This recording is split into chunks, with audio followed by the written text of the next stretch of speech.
आप सभी विद्यार्थी का स्वागत है आपके अपने चैनल एके क्लासेस में। और इस वीडियो को जितने भी मेरे बड़े भैया देख रहे हैं उन सभी को नमस्कार करता हूं मैं। और आज हम लोग बिहार बोर्ड परीक्षा 2025 के लिए हिंदी का 40 MVVI ऑब्जेक्टिव क्वेश्चन पढ़ेंगे, जो कि आने वाले परीक्षा 17 फरवरी के लिए हिंदी का पेपर आपके लिए काफ़ी ज़्यादा इम्पोर्टेंट है। यह 40 ऑब्जेक्टिव क्वेश्चन अगर आप सभी विद्यार्थी 17 फरवरी के एग्ज़ाम देने वाले हैं तो, और किताब से गेस किया गया प्रश्न है जो कि लड़ेगा, यह हमारा गारंटी है। और यही सभी क्वेश्चन आपके फाइनल बोर्ड परीक्षा में बार बार पूछे जाते हैं। कक्षा 10वीं 2025 के लिए यह सभी क्वेश्चन मोस्ट VVI इम्पोर्टेंट है हिंदी का। तो आप सभी विद्यार्थी इस क्वेश्चन को ज़रूर कीजिएगा। इस क्वेश्चन को कर लेते हैं तो आपके काफ़ी ज़्यादा तैयारी हो जाएंगे फाइनल बोर्ड परीक्षा के, तो इससे ज़रूर कीजिएगा। तो चलिए आज का क्लास स्टार्ट करते हैं। और उससे पहले आपसे एक छोटा सा रिक्वेस्ट है, यह है कि आप चैनल को सब्सक्राइब कर लीजिएगा और वीडियो को लाइक करके अपने दोस्तों के पास इस वीडियो को ज़रूर शेयर कीजिएगा, ताकि आपके दोस्त भी यह हिंदी का 40 मोस्ट VVI ऑब्जेक्टिव क्वेश्चन पढ़ पाए और उनका भी तैयारी हो पाए। तो चलिए आज का क्लास स्टार्ट करते हैं। आज के क्लास का यह फर्स्ट नंबर क्वेश्चन है, संधि के भेद कितने हैं। हमें बताना है कि संधि के भेद कितने हैं। संधि कितने प्रकार के होते हैं, तो संधि टोटल 3 प्रकार के होते हैं। 1 का राइट आंसर सी होगा, 3 प्रकार के होते हैं, यानी संधि के 3 भेद है। नेक्स्ट नंबर क्वेश्चन है 2 नंबर क्वेश्चन है, खेत किस प्रकार का शब्द है। खेत किस प्रकार का शब्द है, तो आज के क्लास में व्याकरण प्लस बुक दोनों से क्वेश्चन लिया गया है। तो आप सभी विद्यार्थी जरूर इसे पढ़ लीजिएगा। यह फाइनल बोर्ड परीक्षा 2025 के लिए मोस्ट इम्पोर्टेंट क्वेश्चन है यह सभी, तो आप लोग जरूर पढ़ लीजिएगा। 2025 के छात्र इसे जरूर पढ़ेंगे। अगला तो ये 2 का राइट आंसर हमारा किया जाएगा, खेत किस प्रकार का शब्द है, तो खेत हमारा देशज शब्द है। 2 का राइट आंसर ए होगा, देशज शब्द है। नेक्स्ट नंबर क्वेश्चन है 3 नंबर क्वेश्चन है, जिसके शेखर पर चंद्र हो उसके लिए एक शब्द है। जिसके शेखर पर चंद्र हो उसके लिए एक शब्द क्या है, तो उसके लिए एक शब्द है चंद्रशेखर। 3 का राइट आंसर ए बी होगा, चंद्रशेखर कहते हैं जिसके शिखर पर चंद्र हो उसे चंद्रशेखर कहते हैं। 3 का राइट आंसर बी होगा। नेक्स्ट नंबर क्वेश्चन है 4 नंबर क्वेश्चन है, फ्रेडरिक मैक्समूलर ने किस पाठ की रचयिता की है। फ्रेडरिक मैक्समूलर ने किस पाठ को रचयिता है, यानी किसने कौन सा पाठ लिखा है, तो मैक्समूलर ने लिखा है भारत से हम क्या सीखे। 4 का राइट आंसर सी होगा, भारत से हम क्या सीखे। और श्रम विभाजन और जाति प्रथा किसने लिखा है, तो बाबा साहेब भीमराव अम्बेडकर ने लिखा है। नागरी लिपि कौन लिखा है, तो गुणाकर मूल्य ने लिखा है नागरी लिपि। और श्रम विभाजन जाति प्रथा क्या निर्धारित करता है, तो यह पेशा को निर्धारित करता है। नेक्स्ट नंबर क्वेश्चन है 5 नंबर क्वेश्चन है, भारत कहाँ बसता है। भारत कहाँ बसता है, तो मैक्समूलर के अनुसार भारत गाँवों में बसता है। 5 का राइट आंसर बी होगा, गाँवों में बसता है। भारत कहाँ बसता है यह किस चैप्टर में है, तो यह भारत से हम क्या सीखे उस चैप्टर से लिया गया है। और भारत से हम क्या सीखे यह किसने लिखा है, तो मैक्समूलर ने लिखा है। 5 का राइट आंसर बी होगा, गाँवों में बसता है भारत। नेक्स्ट नंबर क्वेश्चन है 6 नंबर क्वेश्चन है, पारसियों में धर्म का क्या नाम था। और यह क्वेश्चन आपके एग्जामों के लिए मोस्ट VVI इंपॉर्टेंट क्वेश्चन है, तो आप लोग जरूर इसे याद कर लीजिएगा। पारसियों में धर्म का क्या नाम है, तो जरतुष्ट नाम है। 6 का राइट आंसर डी होगा, जरतुष्ट। नेक्स्ट नंबर क्वेश्चन है 7 नंबर क्वेश्चन है, नाखून क्यों बढ़ते हैं यह किस प्रकार का निबंध है। नाखून क्यों बढ़ते हैं यह किस प्रकार का निबंध है, तो यह ललित निबंध है। 7 का राइट आंसर ये होगा, ललित निबंध है नाखून क्यों बढ़ते हैं। और नाखून क्यों बढ़ते हैं यह किसने लिखा है, तो गुणाकर मूल्य ने लिखा है। और नाखून क्यों बढ़ते हैं ऐसा किसने पूछा था, तो छोटी लड़की ने पूछा था, यानी छोटी बेटी ने पूछा था। और किससे पूछा था छोटी बेटी ने कि जो नाखून बढ़ता क्यों बढ़ता है, तो लेखक से पूछा था। किससे, तो लेखक से पूछा था। और क्यों पूछा था, तो नाखून क्यों बढ़ते हैं इसीलिए पूछा था छोटी बेटी ने लेखक से। और लेखक कौन है, तो गुणाकर मूल्य है। नेक्स्ट नंबर क्वेश्चन है 8 नंबर क्वेश्चन है और 8 नंबर क्वेश्चन आपके 2025 के लिए इम्पोर्टेंट है, तो इसे ज़रूर याद कर लीजिएगा। जितना हम कहते हैं आप लोग उसे ज़रूर याद कर लीजिए, क्योंकि आपके फाइनल बोर्ड परीक्षा में यही क्वेश्चन देखने को मिलेगा। तो क्वेश्चन में क्या है, तो 8 नंबर क्वेश्चन है, दधी जी की हड्डियों से क्या बनाया गया था। दधी जी की हड्डियों से क्या बनाया गया था, तो दधी जी की हड्डियों से इंद्र का वज्र बनाया गया था। 8 का राइट आंसर सी होगा, इंद्र का वज्र। और यह क्वेश्चन कबो कबो हिंदी में पूछता है, कबो कबो संस्कृत में। यह क्वेश्चन संस्कृत के लिए भी है और हिंदी के लिए भी है, तो आप लोग इसे कन्फर्म जरूर याद रखिएगा। यह क्वेश्चन 2024 में पूछा गया था। और दधी जी को क्या थे, तो दधी जी ऋषि मुनि थे। और दधी जी के अस्थियों से क्या बनाया गया था, अस्थियों यानी हड्डियों से क्या बनाया गया था, तो इंद्र का वज्र बनाया गया था, यही इंद्र का वज्र। नेक्स्ट नंबर क्वेश्चन है 9 नंबर क्वेश्चन है, पहले दिन पपाप्ती को क्या था। पहले दिन पपाप्ती को क्या था, तो पहले दिन ही पपाप्ती का तेज बुखार था। 9 का राइट आंसर सी होगा, बुखार था। और बुखार का संबंध किससे है, तो मेनिंजाइटिस रोग से है। किससे है, तो मेनिंजाइटिस रोग से है। और पपाप्ती बेहोश क्यों पड़ी थी, आपसे क्वेश्चन पूछेगा घुमा घुमा कर। पपाप्ती बेहोश क्यों पड़ी थी, तो तेज बुखार के कारण। क्या, तेज बुखार के कारण पपाप्ती बेहोश पड़ी थी, तो आप लोग इसे भी जरूर याद रखिएगा। नेक्स्ट नंबर क्वेश्चन है 10 नंबर क्वेश्चन है, प्रत्यय का संधि विच्छेद क्या है। प्रत्यय का संधि विच्छेद क्या है, तो प्रत्यय का संधि विच्छेद होता है प्रति जोड़ अ। 10 का राइट आंसर बी होगा, प्रति जोड़ अ होता है। नेक्स्ट नंबर क्वेश्चन है 11 नंबर क्वेश्चन है, सीता के कितने लड़के थे। सीता के कितने लड़के थे, तो धरती को कब तक घूमेगी की नायिका कौन है, तो धरती कब तक घूमेगी की नायिका सीता है। और सीता के कितने लड़के थे, तो टोटल 3 लड़के थे। 11 का राइट आंसर बी होगा, 3 लड़के थे। और सीता के सबसे बड़े लड़के का नाम क्या था, तो कैलाश था। आपसे क्वेश्चन में पूछेगा सीता के बड़े लड़के का नाम क्या था, तो कैलाश था। यह 2023 के ऑब्जेक्टिव क्वेश्चन में पूछा गया है। सीता के बड़े लड़के का नाम क्या था, तो कैलाश था। और छोटे लड़के का नाम क्या था, तो बिज्जू था। क्या था, तो छोटे लड़के का नाम बिज्जू था। तो आप लोग इसे भी जरूर याद रखिएगा। नेक्स्ट नंबर क्वेश्चन है 12 नंबर, धरती कब तक घूमेगी की नायिका कौन है। धरती कब तक घूमेगी की नायिका कौन है, तो सीता है। 12 का राइट आंसर सी होगा, सीता है। और सीता के कितने लड़के थे, तो 3 लड़के थे।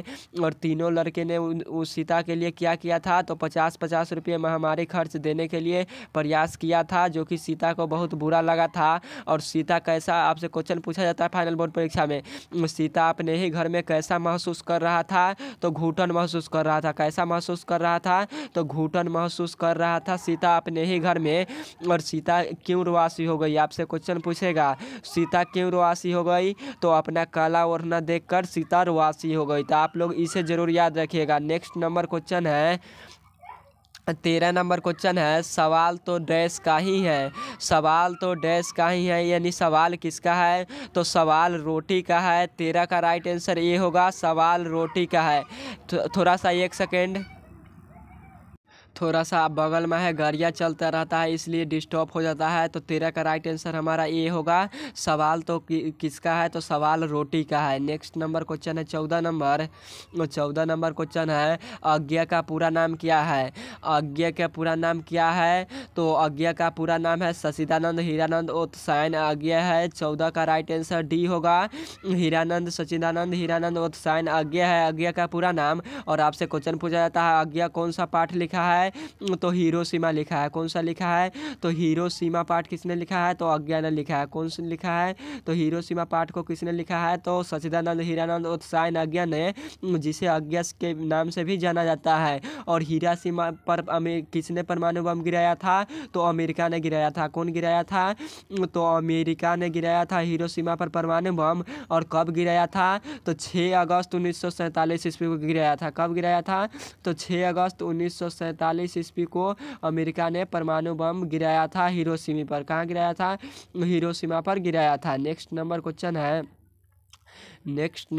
है 15 नंबर है, गुणवान में शब्द में प्रत्यय क्या है। गुणवान शब्द में प्रत्यय क्या है, तो गुणवान शब्द में आन प्रत्यय है। 15 का राइट आंसर ए होगा, आन प्रत्यय है। नेक्स्ट नंबर क्वेश्चन है नेक्स्ट नंबर क्वेश्चन है 16 नंबर, बिस्मिल्लाह खां का संबंध किससे है? बिस्मिल्लाह खां का संबंध है किससे है? तो बिस्मिल्लाह खां का संबंध शहनाई से है। 16 का राइट आंसर डी होगा, शहनाई से है। और आपसे फाइनल बोर्ड परीक्षा में क्वेश्चन पूछा जाता है, बिस्मिल्लाह खां को बुखार किसका था? तो यही शहनाई का था। किसका था? तो यही शहनाई का बुखार था। और शहनाई किस पौधे से बनाया जाता है? तो शहनाई नरकट नामक, क्या, नरकट नामक घास के पौधे से बनाया जाता है। नरकट नामक घास जो कि नदी किनारे में होते हैं, उसी के पौधे से शहनाई बनाया जाता है। और आपसे यह क्वेश्चन पूछेगा तो आप लोग इसे जरूर याद रखिएगा। नेक्स्ट नंबर क्वेश्चन है 17 नंबर क्वेश्चन है, मछली किस कहानी की रचना है? मछली किस कहानीकार की रचना है? तो मछली कहानी किसने लिखा है? तो विनोद कुमार शुक्ल ने लिखा है। 16 का राइट आंसर डी होगा, विनोद कुमार शुक्ल ने। और आपसे एक क्वेश्चन पूछा जाता है, पेड़ पर कैमरा किसकी रचना है? तो पेड़ पर कैमरा भी विनोद कुमार शुक्ल की रचना है। नेक्स्ट नंबर क्वेश्चन है 18 नंबर क्वेश्चन है, संतु नरेन आपस में कौन थे? संतु नरेन आपस में कौन थे? तो संतु नरेन आपस में भाई भाई थे। 18 का राइट आंसर ए होगा, भाई भाई थे। और आपसे क्वेश्चन पूछा जाता है, संतु क्यों कांप रहा था? तो संतु क्यों कांप रहा था? तो संतु ठंड से कांप रहा था। किससे? तो ठंड से कांप रहा था संतु। और संतु क्या किया था? तो संतु मछली लेकर भागा था। और क्यों भागा था? कि क्या किस लिए भागा था मछली लेकर? तो कुएं में डालने के लिए भागा था। और बाबूजी बाजार से कितनी मछलियाँ खरीदी थी? तो बाबूजी बाजार से टोटल 3 मछलियाँ खरीदी थी, जिसमें से 2 मछलियाँ ऐसे थी जो मर गई थी और एक मछली जीवित था। वही मछली को लेकर संतु ने भागा था। और कहाँ भागा था? तो कुएं में डालने के लिए मछली लेकर भागा था, ताकि मछली जिंदा होकर बड़ी हो पाए। तो फिर उससे वो उस मछली से वह खेलता, इसलिए लेकर भागा था ताकि मछली जीवित हो जाए। नेक्स्ट नंबर क्वेश्चन है 19 नंबर क्वेश्चन है, बिस्मिल्लाह खां का असली नाम क्या है? बिस्मिल्लाह खां के असली नाम क्या है? तो बिस्मिल्लाह खां का असली नाम अमरुद्दीन है। 19 का राइट आंसर डी होगा, अमरुद्दीन बिस्मिल्लाह खां का असली नाम है। नेक्स्ट नंबर क्वेश्चन है 20 नंबर क्वेश्चन है, भरपेट में कौन सा समास है? भरपेट में कौन सा समास है? तो भरपेट में हमारा कौन सा समास है? तो भरपेट में हमारा है अव्ययी भाव। 20 का राइट आंसर ए होगा, अव्ययी भाव। और आपसे क्वेश्चन पूछा जाता है, लंबोदर में कौन सा संवाद है? तो लंबोदर में बहुब्रीहि समास है। कौन सा समास है? तो बहुब्रीहि समास है। और राजा का पुत्र कौन सा समास है? तो राजा का पुत्र भी तत्पुरुष समास है। तो आप लोग इसे भी जरूर याद रखिएगा। और एक क्वेश्चन पूछा जाता है, त्रिभुवन, क्या, त्रिभुवन में कौन सा समास है? तो त्रिभुवन में हमारा कौन सा समास है? तो द्विगु समास है। कौन सा समास है? तो द्विगु समास है त्रिभुवन में। कौन सा समास? तो द्विगु समास है त्रिभुवन में। तो आप चतुर्भुज में भी हमारा द्विगु समास है। तो आप लोग, और चौराहा में भी द्विगु समास है। तो आप लोग इसे जरूर याद रखिएगा, चौराहा, त्रिभुवन, द्विगु, ये सभी में कैसा समास है? तो द्विगु समास है। नेक्स्ट नंबर क्वेश्चन है 21 नंबर क्वेश्चन है, मदन ने खोखा को कितने दांत तोड़ डाला? मदन ने खोखा को कितने दांत तोड़ दिया? तो मदन ने खोखा को 2 दांत तोड़ा था। 21 का राइट आंसर बी होगा, 2 दांत। और मदन क्या नचा रहा था? तो लड्डू नचा रहा था। और खोखा क्या कर रहा था? तो खोखा मदन के जोरे खेलना चाहता था, ताकि मदन अपना गैंग में शामिल कर पाए। और गांव के आवारागर्द छोकरे के साथ कौन घूम रहा था? यानी लड्डू कौन नचा रहा था? तो यही मदन नचा रहा था। और खोखा भी इसमें शामिल होना चाह रहा था। और खोखा का दूसरा नाम क्या है? तो कासू है। खोखा का दूसरा नाम क्या है? तो खोखा का दूसरा नाम कासू है। और कासू के कितने बहन थे? तो कासू के टोटल 5 बहन थे। और खोखा किसका पुत्र है? तो खोखा सेन साहब का पुत्र है। और सेन साहब की पुत्रियां कितनी थी? तो यही 5 थी। और सेन साहब की नई मोटर कार किस रंग की थी? तो काले रंग की थी। किस रंग की थी? तो काली रंग की थी। और कितने की थी? तो 7500 की थी। कितने की थी? तो 7500 कह सकते हैं, यानी 7500 की थी। तो आप लोग इसे जरूर याद रखिएगा। और मदन के पिता का क्या नाम है? तो गिरधर लाल है मदन के पिता के नाम। और गिरधर लाल क्या करता है? तो सेन साहब के यहाँ काम करता है। और कौन सा काम? तो किरानी का काम करता है। और किस में? तो फैक्ट्री में काम करता है। तो आप लोग जितना भी क्वेश्चन रिवाइज करवाते हैं उसे ज़रूर याद रखिए, आपके फाइनल बोर्ड परीक्षा में बेहतर रिजल्ट बनेगा। नेक्स्ट नंबर क्वेश्चन है 22 नंबर क्वेश्चन है, भारतीय संविधान के निर्माण में महत्वपूर्ण भूमिका किसकी है? भारतीय संविधान के निर्माण में महत्वपूर्ण भूमिका किसकी है? तो महत्वपूर्ण भूमिका बाबा साहेब भीमराव अम्बेडकर की है। 22 का राइट आंसर ए होगा, बाबा साहेब भीमराव अम्बेडकर का। और बाबा साहेब भीमराव अम्बेडकर का जन्म कहाँ हुआ था? तो महू मध्य प्रदेश में हुआ था। कहाँ हुआ था? तो महू गांव के मध्य प्रदेश में हुआ था। और कब हुआ था? तो 14 अप्रैल 1824 ईस्वी में हुआ था। कब हुआ था? तो 14 अप्रैल 1824 ईस्वी में बाबा साहेब भीमराव अम्बेडकर का जन्म हुआ था। और बाबा साहेब भीमराव अम्बेडकर कौन सा पाठ लिखा है? तो श्रम विभाजन और जाति प्रथा लिखा है। और जाति प्रथा को क्या बोला गया है? तो हानिकारक प्रथा भी कहा गया है। नेक्स्ट नंबर क्वेश्चन है 23 नंबर। 23 नंबर क्वेश्चन है, खोखा का दूसरा नाम क्या था?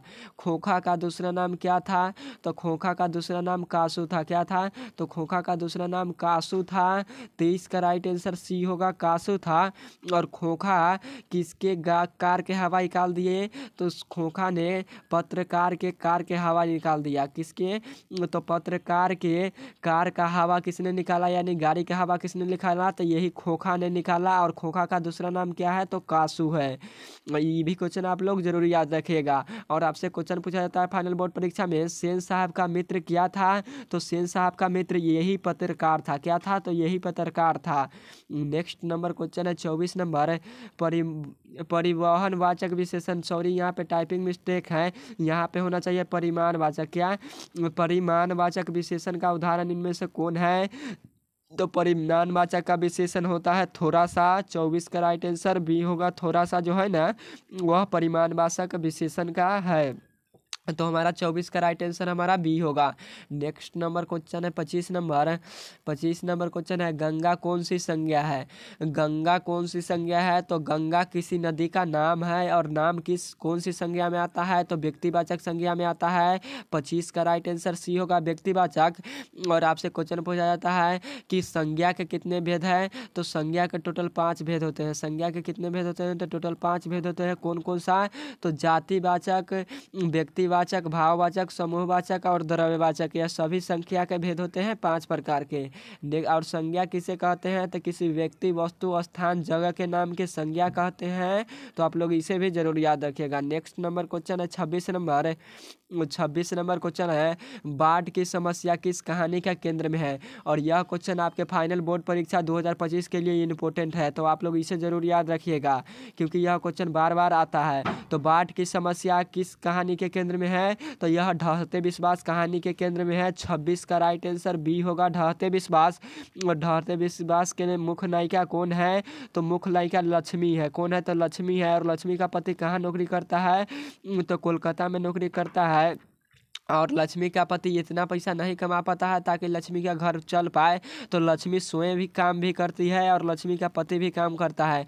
लक्ष्मी तहसीलदार का यहाँ काम करता है और उसी पैसा से इसको घर चल पाता है लक्ष्मी का।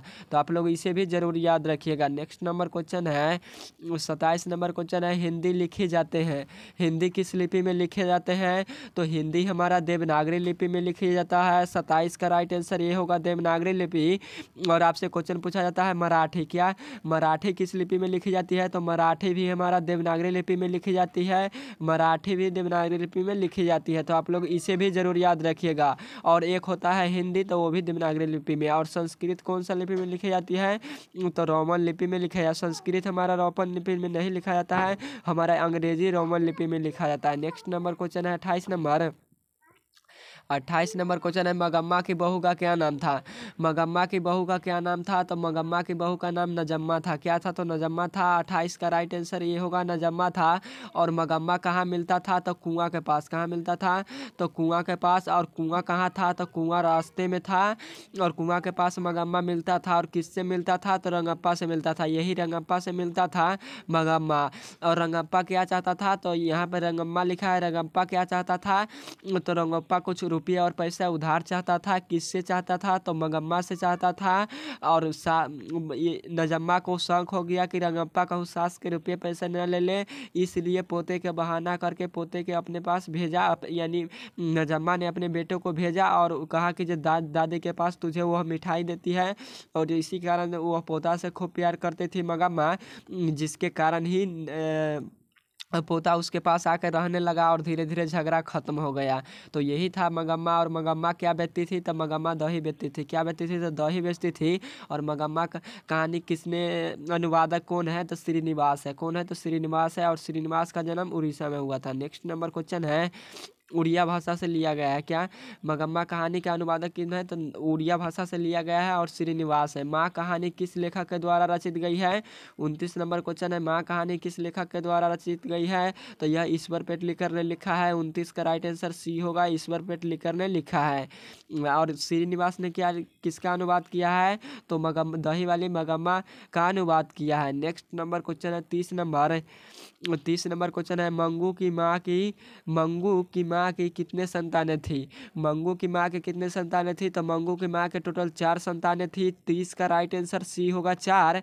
और आपसे क्वेश्चन पूछा जाता है, मंगू के अलावा, क्या अलावा आपसे पूछ देते तो मंगू के अलावा माँ की कुल कितनी संतानें थी? यानी मंगू को छोड़कर कितने संतानें था? तो 3 था। मंगू को छोड़कर 3 था और टोटल पूछे तो 4 था। नेक्स्ट नंबर क्वेश्चन है 31 नंबर, मेरे बिना तुम प्रभु किस भाषा से अनुवादित कहानी है? मेरे बिना तुम प्रभु किस भाषा से अनुवादित कहानी है? तो यह जर्मन भाषा से अनुवादित कहानी है। 31 का राइट आंसर बी होगा, जर्मन भाषा से। नेक्स्ट नंबर क्वेश्चन है 32 नंबर क्वेश्चन है, काल के कितने भेद होते हैं? काल के कितने भेद है? तो काल के टोटल 3 भेद होते हैं। 32 का राइट आंसर सी होगा, 3 भेद होते हैं। और कौन कौन सा? तो भूतकाल, वर्तमान काल, भविष्यत काल होता है। नेक्स्ट नंबर क्वेश्चन है 33 नंबर क्वेश्चन है, भारत माता कविता में भारत का कैसा चित्र प्रस्तुत किया गया है?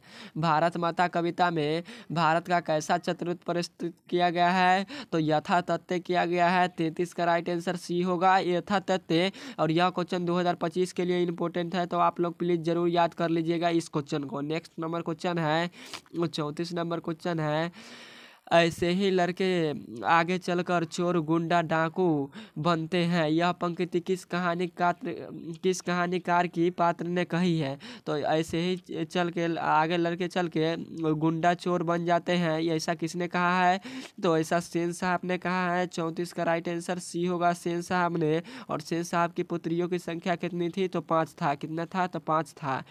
नेक्स्ट नंबर क्वेश्चन है 35 नंबर, महारानी विक्टोरिया द्वारा किसे नाइट की उपाधि त्यागी थी?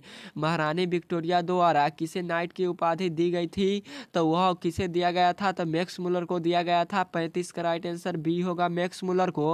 और आपसे एक क्वेश्चन पूछा जाता है, मैक्स मुलर को वेदांतियों का वेदांती किसने कहा? तो स्वामी विवेकानंद ने कहा। किसने कहा? तो स्वामी विवेकानंद ने कहा था। किसने? तो स्वामी विवेकानंद ने वेदांतियों का वेदांती कहा था। किसको कहा था? तो मैक्स मुलर को स्वामी विवेकानंद ने वेदांतियों का वेदांती कहा था। तो आप लोग इसे भी जरूर याद रखिएगा। नेक्स्ट नंबर क्वेश्चन है 36 नंबर क्वेश्चन है, किसने जिंदगी में पहली बार अस्पताल का विरोध नहीं किया था? किसने जिंदगी में पहली बार अस्पताल का विरोध नहीं किया? तो किसने नहीं किया? तो माँ ने नहीं किया। किसने? तो माँ ने नहीं किया था।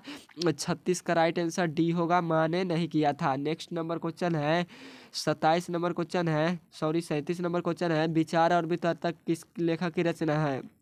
विचार और वितर्क किस लेखक की रचना है? तो यह हजारी प्रसाद द्विवेदी की रचना है। 37 का राइट आंसर ए होगा, हजारी प्रसाद द्विवेदी के। नेक्स्ट नंबर क्वेश्चन है 38 नंबर, मराठी किस लिपि में लिखी जाती है? तो मराठी हमारा किस लिपि में लिखी जाती है? तो देवनागरी लिपि में लिखी जाती है। 38 का राइट आंसर डी होगा।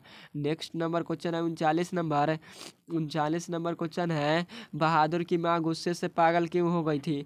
बहादुर की माँ गुस्से से पागल क्यों हो गई थी? तो बहादुर ने भैंस को पीट दिया था, तो इसीलिए हो गया था। 39 का राइट आंसर ये होगा, बहादुर ने भैंस को मारा था। और बहादुर कहाँ का रहने वाला था? तो बहादुर नेपाल का रहने वाला था। कहाँ का रहने वाला था? तो बहादुर नेपाल का रहने वाला था। और कहाँ से भाग कर आया था? तो यही नेपाल से भाग कर आया था। और कहाँ गया था? तो उत्तर प्रदेश गया था। कहाँ गया था? तो उत्तर प्रदेश गया था। और लेखक ने उसे, और कौन लाया था? तो लेखक के साला ने लेखक के घर लाया था। नेक्स्ट नंबर क्वेश्चन है 40 नंबर, संज्ञा के कितने भेद हैं? संज्ञा के कितने भेद है? तो संज्ञा के टोटल 5 भेद होते हैं। कौन कौन से? तो जातिवाचक, व्यक्तिवाचक, भाववाचक, समूह समूहवाचक संज्ञा के टोटल 5 भेद होते हैं। 40 का राइट आंसर डी होगा, 5 भेद होते हैं। तो आज का क्लास यहीं पर समाप्त करते हैं, फिर मिलेंगे नेक्स्ट क्लास में। अगर किसी प्रकार का डाउट हो तो ज़रूर बताइएगा। और यह 40 टॉप VVI ऑब्जेक्टिव क्वेश्चन है, तो इसे आप लोग ज़रूर याद कर लीजिएगा, क्योंकि इनमें से कई सारे प्रश्न आपके फाइनल बोर्ड परीक्षा में पूछे जाएंगे। तो ओके, धन्यवाद, बाय।